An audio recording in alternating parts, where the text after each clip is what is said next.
গরমকালে কাঁচা আমের চাটনি আমরা সবাই ভালোবাসি।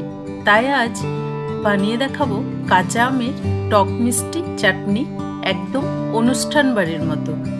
এতে এমন একটা মশলা দেব যেটা চাটনির টেস্টটা আমাদের অনেক বাড়িয়ে দেবে। নমস্কার বন্ধুরা, আমি সুজাতা, আপনাদেরকে আমার চ্যানেল সুজাতাস কিচেনে অনেক অনেক স্বাগত। আমি চাটনি বানানোর জন্য আজকে আমি 3টে আম নিয়েছি এই সাইজের। তো আমগুলোকে ভালো করে ধুয়ে পরিষ্কার করে রেখেছি। সাথে নিয়েছি একটা গন্ধরাজ লেবু, 4-5টে কাজু আর অল্প আছে কিশমিশ। আমের চাটনিতে দেওয়ার জন্য নিয়েছি একটা মশলা, তার মধ্যে আছে এখানে 3-4টে এলাচ, আছে অল্প গোটা ধনিয়া, আছে মৌরি আর আছে 2টো শুকনো লঙ্কা। তো এবার প্রথমেই আমগুলোকে ভালো করে ছুলে পিস পিস করে লম্বা করে কেটে নেব। তো আমগুলো এবার প্রথমে ভালো করে ছুলে নেব।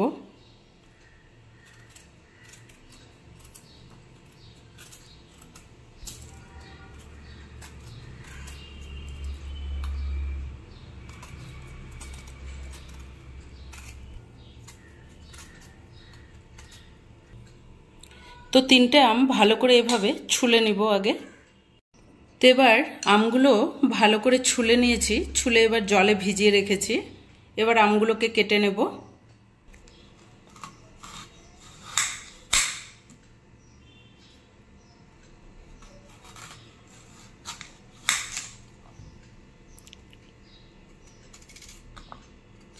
আমগুলো একটু মোটা মোটা করে এভাবে লম্বা করে কাটবো, তাহলে চাটনিটা বানানোর সময় একটু গোটা গোটা থাকলে মুখে পড়লে খেতে ভালো লাগবে।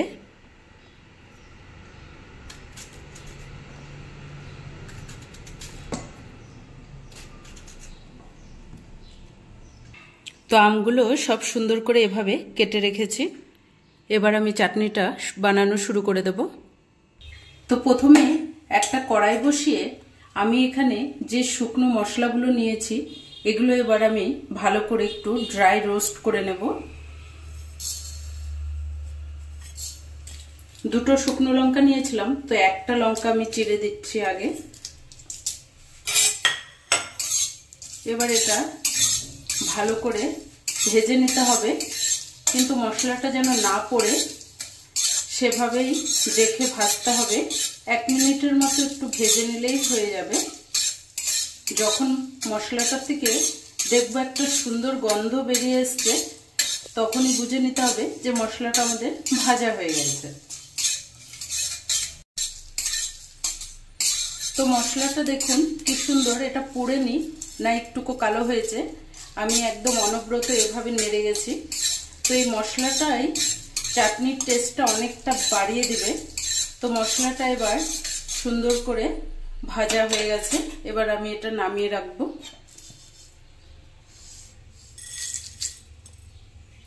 এবার এটা ঠান্ডা হয়ে গেলে ভালো করে গুঁড়ো করে নেব।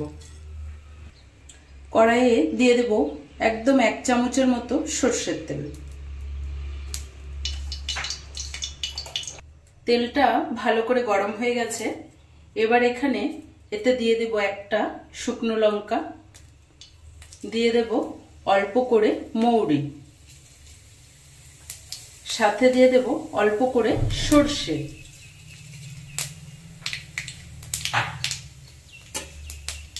ফোড়নটা একটু হালকা ভাজতে হবে।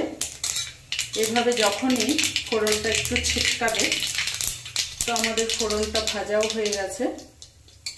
এবার আমি এতে আমগুলো দিয়ে দেব।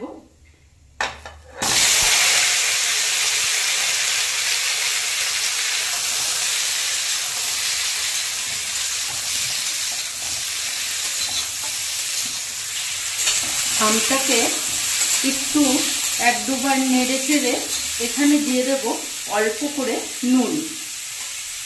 আমের টক হিসাবে নুনটা দিতে হবে। এখানে আমি আরেকটু নুন দেব পরে।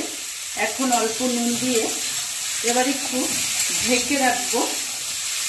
আমটা যেন একটু নরম হয়ে যায়। 1-2 মিনিটের জন্য ঢেকে দিলাম। 2-3 মিনিট একটু ঢেকে রেখেছি। তো আমটা সুন্দর একদম নরম হয়ে গেছে, একটু হালকা হালকা জলও বেরিয়ে গেছে। এবার এদিকে কাজু আর কিশমিশটাকে একটু জলে ভিজিয়ে রেখেছি, এবার এটা দিয়ে দেব এতে।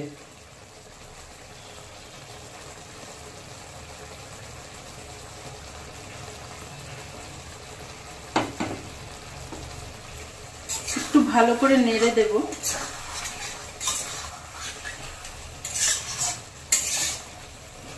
এবার দিয়ে দেব এতে 150 গ্রামের মতো চিনি।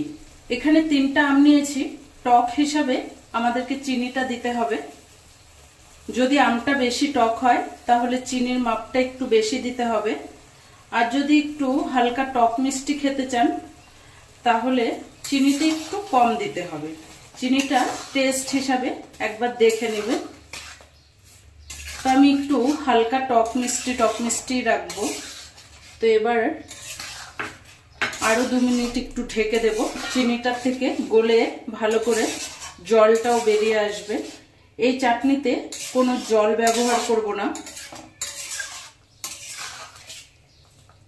এবার আরো 2 মিনিট একটু ঢেকে দেব। তো এবার চিনিটা দেওয়ার পরে চিনিটাও সুন্দর গলে গেছে।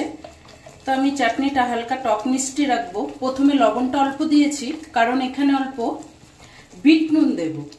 এই বিট নুনটা দিলে চাটনিতে ফ্লেভারটা খুব একটু টেস্টি আর খেতেও ভালো লাগবে। এবার দিয়ে দেব এতে 1 ফালি গন্ধরাজ লেবুর রস।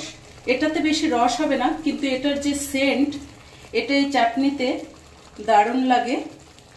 আপনারাও এভাবে একবার দিয়ে বানিয়ে খেয়ে দেখবেন। এবার আমি এই লেবুটাও এর মধ্যে দিয়ে দেব, কিন্তু ফুটাবো না, বেশি ফুটে গেলে আবার একটু তেতো হয়ে যাবে। এটা উপর দিয়ে দিলাম রসটা দিয়ে।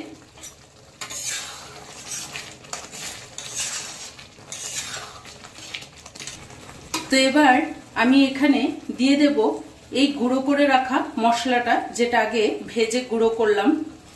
তো এই মশলাটা এবার উপর দিয়ে দেব। একবার এভাবেই আপনারাও ঘরে চাটনি বানিয়ে খেয়ে দেখুন।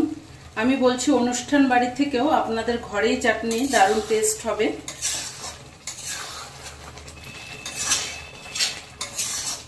দেখুন এবার আমের পিসগুলোও আমি একদম গলাইনি, একটু টুকরো টুকরো মুখে পড়লে খেতে দারুণ লাগে। মশলাটা দেওয়ার পরে এবার আমি 2 মিনিট শুধু ঢেকে রাখবো। তো আজকে আমের চাটনি আমাদের একদম রেডি। এবার আমি ঢেলে সার্ভ করে দেখাচ্ছি আপনাদেরকে যে চাটনিটা কতটা টেস্টি আর কতটা সুন্দর হয়েছে। না খেলে সেটা আপনারা বুঝতে পারবেন না।